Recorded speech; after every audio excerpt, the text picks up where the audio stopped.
Yeah, so this was like cross-sectional observational study which we did at a large tertiary care cardiology center in Pakistan.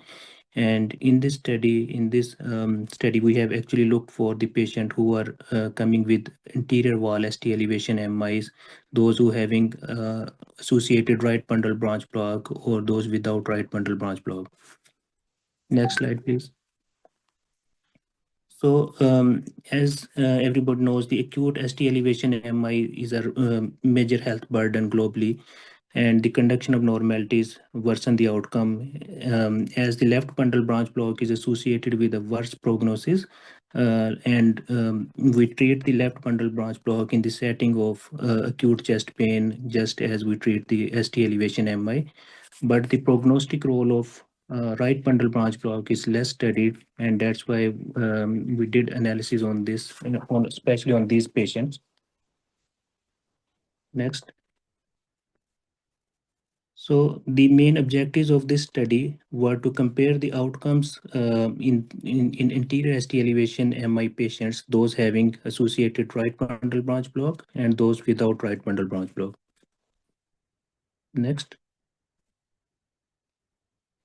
So, as I mentioned, this was a cross-sectional study which we did at a large tertiary care cardiology center in Pakistan, and data was collected for almost 18 months. And our sample size were 349 patients with anterior wall ST elevation MI, among which 50 patients were having ST elevation MI associated with right bundle branch block, while 299 patients were having ST elevation MI without right bundle branch block.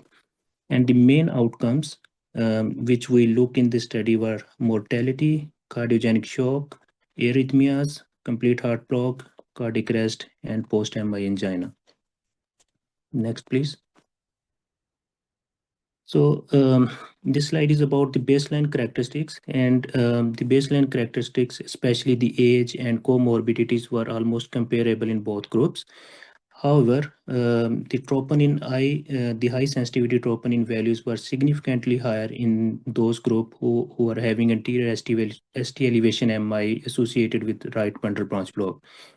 And secondly, we have observed that the LV ejection fraction was significantly lower in those group who are having associated right bundle branch block.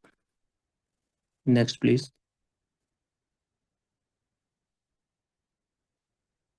So this is the most important slide. These are the outcomes which we like deducted from our study. In this study, we have found that in-hospital mortality was significantly higher in those patients who are having associated right bundle branch block. It was 16% as compared to 5.7% in those without RBB, while the cardiogenic shock was observed in 36% of the patients in RBB group and 16.4% patients in non-RBB groups. Similarly, arrhythmia risk, among which the most important arrhythmia which was documented in this patient was a ventricular tachycardia, and it was 42% in RBB group, while only 19.7% in non-RBB group. Similarly, the rate of cardiac arrest was very high, like 16% in RBB group and 11.4 in non-RBB group. And post-MI angina was also higher in RBB group. Similarly, the complete heart block is also high in RBB group, which is 12% versus 8% in non-RBB group. Next, please.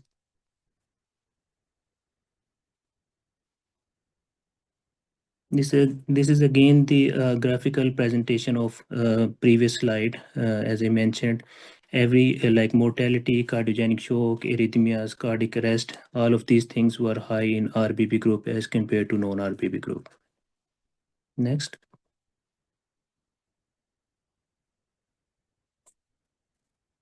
Some other important factors which we highlighted in this study was that the CKD was strongly associated with mortality in those patients who are having associated RBB, and it was 100% in our study. Secondly, we have found that the primary PCI reduced the mortality rate in patients who were having right bundle branch block. because in our center we were using like thrombolysis as well as PCI both as a mode of reperfusion. But we have found that thrombolysis is associated with a worse outcome in those patients having right bundle branch block associated with anterior wall MI. Next. So this is our main conclusion from this study, that the patient who are having anterior wall ST elevation MI associated with RBB, they are associated with worse in hospital outcomes in case of mortality, cardiogenic shock, arrhythmias. And CKD strongly predicts the mortality, as in our study we have found that 100% of the patients who are having CKD associated with right bundle branch block, they are having 100% mortality. And another important thing which I highlighted again, wants to highlight again, is that primary PCI, it demonstrates a survival benefit in those patients who are high risk and who are having a right bundle branch block associated with anterior wall MI. Next. Thank you so much. Any questions?